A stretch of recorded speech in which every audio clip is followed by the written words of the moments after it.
2 événements tragiques dans la région. 2,7 millions de dollars pour un centre communautaire rassembleur à Saint-Jean-Port-Joli. Projet éolien majeur, bilan positif pour les consultations du BAP.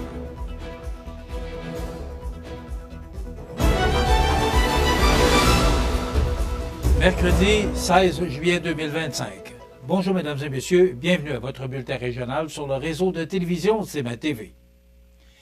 Les derniers jours ont été funestes pour 2 familles en Côte-du-Sud. Tout d'abord, un jeune enfant a été trouvé inconscient dans la piscine familiale d'une résidence du 4e rang ouest à Saint-Léré de Bellechasse, peu avant 17 h le samedi 12 juillet dernier. Des manœuvres de réanimation ont été entreprises par les services d'urgence à leur arrivée sur place. L'enfant a été transporté rapidement dans un centre hospitalier. Selon la sergente Bilodeau du service des médias de la Sûreté du Québec, il n'y aurait aucun élément criminel en cause. Par ailleurs, un camionneur dans la soixantaine a perdu la vie le lundi 14 juillet à la suite d'une sortie de route survenue vers 16h45 près du 736 avenue de Gaspé-Ouest ou de Gaspé-Est à Saint-Jean-Port-Joli. Le poids lourd conduit par l'homme a fait une embardée pour s'affaisser sur le côté de la route. Celui-ci était seul à bord et aucun autre véhicule ne serait impliqué. Retrouvé dans un état critique, le conducteur a été pris en charge par les paramédics et transporté dans un centre hospitalier où son décès a été malheureusement constaté. Des policiers spécialisés en reconstitution ont été dépêchés sur les lieux pour faire la lumière sur les circonstances de l'accident. Puisque l'individu était au travail, des enquêteurs de la CNE-SST se sont également déplacés sur le site de l'événement. Toujours selon la porte-parole de la Sûreté du Québec, la thèse du malaise serait privilégiée pour expliquer le drame. À Saint-Jean-Port-Joli, un important projet d'infrastructure communautaire voit le jour grâce à une aide financière de 2 704 260 $ octroyée par le gouvernement du Québec. C'est le député de la Côte-du-Sud, Mathieu Rivet, qui a annoncé cette contribution au nom de la ministre des Affaires municipales, André Laforêt. En effet, le nouveau centre communautaire sera situé au 775 avenue de Gaspé-Ouest. Conçu pour répondre aux besoins des citoyens, il sera érigé sur un seul niveau et offrira plusieurs espaces, dont une grande salle polyvalente, une cuisine communautaire moderne, un vestiaire, des locaux pour le personnel, ainsi que des espaces de rangement. Ce projet viendra enrichir l'offre actuelle de services communautaires de la municipalité et constituera un lieu de rencontre et de rassemblement pour tous. La ministre des Affaires municipales, André Laforêt, a salué cette initiative qui reflète, selon elle, l'engagement du gouvernement à soutenir des infrastructures accessibles et adaptées. Offrir des lieux rassembleurs, accessibles et bien adaptés aux besoins des citoyens, c'est une priorité pour notre gouvernement. Ce centre communautaire deviendra un espace vivant et polyvalent pour toute la population. De son côté, le député Rivet s'est réjoui de la concrétisation de ce projet, soulignant qu'il s'agira d'un véritable lieu de rencontre intergénérationnelle pour les Port-Joliens. Le gouvernement du Québec joint ainsi ses efforts à ceux de la municipalité pour offrir un lieu de rencontre pour toutes les générations. Le maire de Saint-Jean-Port-Joli, Normand Caron, a également exprimé sa satisfaction, qualifiant ce projet de levier de développement pour la communauté locale. Selon lui, ce futur centre communautaire apportera des retombées économiques et sociales significatives, tant sur le plan des loisirs que de la culture. Cela renforcera le tissu local et favorisera un avenir prospère et durable pour tous, a-t-il déclaré. L'aide financière provient du programme d'amélioration et de construction d'infrastructures municipales, le PRACIM, une initiative inscrite dans le plan québécois des infrastructures, le PQI 2025-2035. Ce programme prévoit des investissements majeurs de plus de 7 milliards de dollars dans le secteur des infrastructures municipales au Québec. Soulignons que la subvention consentie pour le centre communautaire bénéficie d'une bonification de 8 % grâce à l'utilisation du bois comme matériau principal de construction. Cette majoration découle de la politique d'intégration du bois en construction qui vise à promouvoir un matériau aux bénéfices économiques, sociaux et environnementaux reconnus. Avec ce nouvel investissement, Saint-Jean-Port-Joli pourra bientôt offrir à ses citoyens un lieu moderne, accueillant et conçu pour dynamiser la vie communautaire, favorisant ainsi les échanges, la culture et la solidarité locale. Projet éolien majeur à Saint-Paul-de-Montmagny. Bilan positif pour les consultations. Tous les détails après la pause.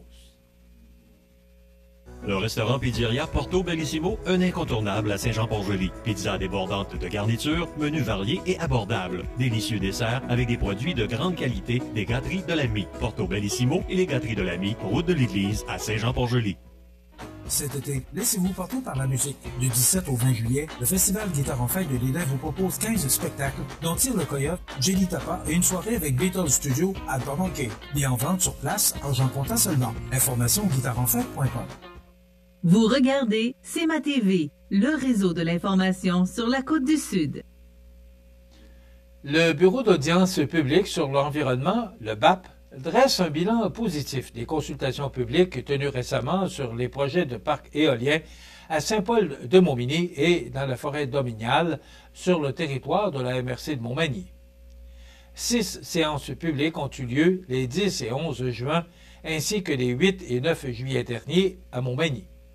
Sous la présidence de Marie-Ève Fortin et avec la participation du commissaire Georges Landman-Potin, ces audiences ont permis à la population de s'exprimer largement sur ces projets.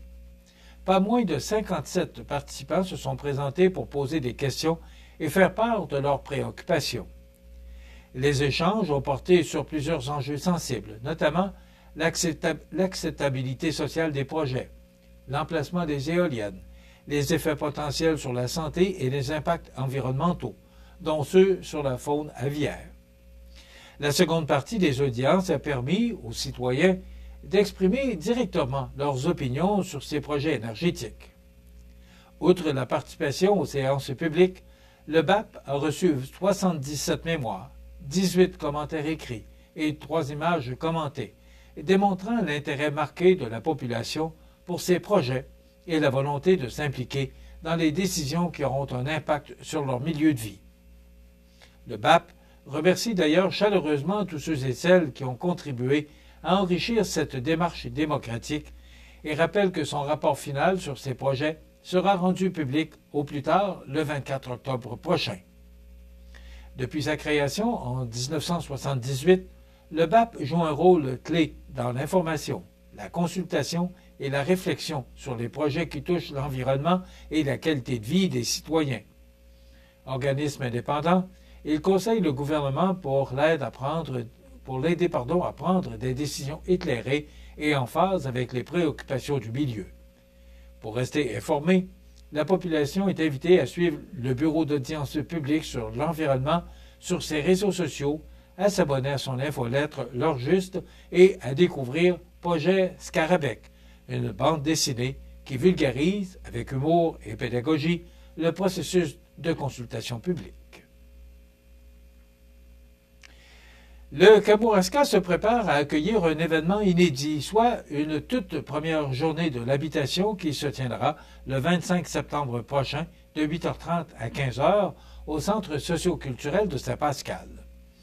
Cette initiative rassembleuse réunira près d'une centaine d'intervenants issus des milieux municipaux, communautaires et politiques, sans oublier les grands employeurs de la région.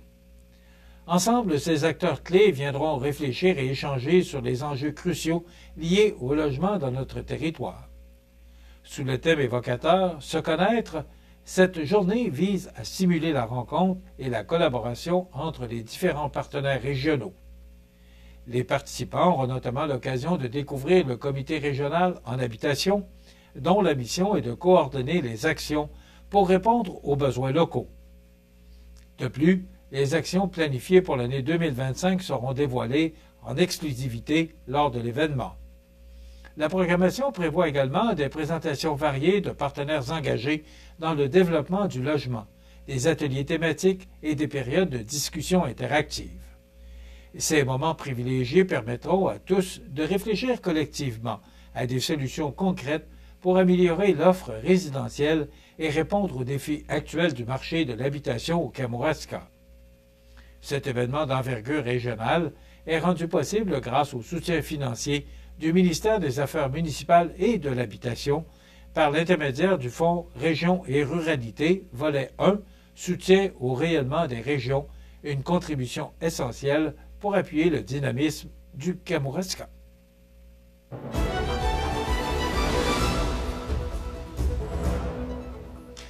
Au sport, l'exposition L'épopée du hockey à Montmagny est de retour à la maison Sir-Étienne Pascal Taché pour une deuxième saison, forte de l'enthousiasme rencontré l'an dernier. En effet, cet événement rend hommage à une tradition sportive chère aux Magny-Montois, en offrant aux visiteurs une plongée dans l'histoire locale du hockey. Grâce à la précieuse contribution de nombreux citoyens, l'exposition s'enrichit, cette année, de nouveaux objets inédits qui sauront captiver les passionnés et raviver la nostalgie des amateurs d'une époque marquante. Parmi ces ajouts, on note notamment des pièces exceptionnelles ayant appartenu à Michel Masson, ancien gardien de but originaire de Montmagny. Les visiteurs pourront découvrir son masque porté au début des années 70 durant son parcours junior, son manteau de la première édition des Canetiers de Montmagny Junior B en 71, ainsi que le trophée de meilleur gardien de but qu'il avait remporté dès l'édition 1967 du tournoi Pee-Wee de Montmagny, une année historique où les Rockets de Montmagny devenaient la première équipe locale à remporter ce prestigieux tournoi. Au total, l'exposition met en lumière environ 160 clichés d'époque, une trentaine d'objets authentiques et des capsules vidéo où d'anciens acteurs du hockey local partagent leurs souvenirs. On y entend des figures marquantes comme Alain Côté, ancien joueur de la Ligue nationale de hockey, ou encore des bâtisseurs tels que Claude Boulay, Georges Boulay, Jean-Noël Blouin et Jean-Luc Després. Une reproduction de vestiaires occupe également une place centrale dans l'exposition, mettant en valeur chandails et manteaux originaux ou fidèlement reproduits, rappelant les couleurs des équipes qui ont marqué les décennies passées à Montmagny. Cette exposition est une initiative de la ville de Montmagny réalisée en collaboration avec la Société d'histoire de Montmagny et bénéficie du soutien du ministère de la Culture et des Communications du Québec. Les curieux et amateurs de hockey peuvent en apprendre davantage en visitant le site web maisontaché.com ou en suivant la page Facebook de la maison Sir-Étienne Pascal Taché. Voilà ce qui complète votre bulletin d'actualité de ce mercredi 16 juillet. Dans un moment, les prévisions de la météo. Et le menu de cette émission du 16 juillet, dans un moment, on vous présente une entrevue avec Jimmy Prévost, animateur à Exploratiel, c'est l'exposition où on peut voir la planète et toute sa beauté. C'est à Saint-Pierre de Montmagny. Et on reçoit le comédien de Moutarde Forte qui est présenté au théâtre Beaumont-Saint-Michel, Patrice Cocro, qui sera avec nous. Alors, une émission ne pas manquer, donc, pour ce mercredi. Et dans quelques instants, on aura des avis de décès. Ben voilà, c'est ce que, dans quelques instants, c'est en fin d'émission plutôt. Ben voilà, c'est le menu qu'on vous propose de ce mercredi 16 juillet. Je vous souhaite donc une excellente émission à notre antenne.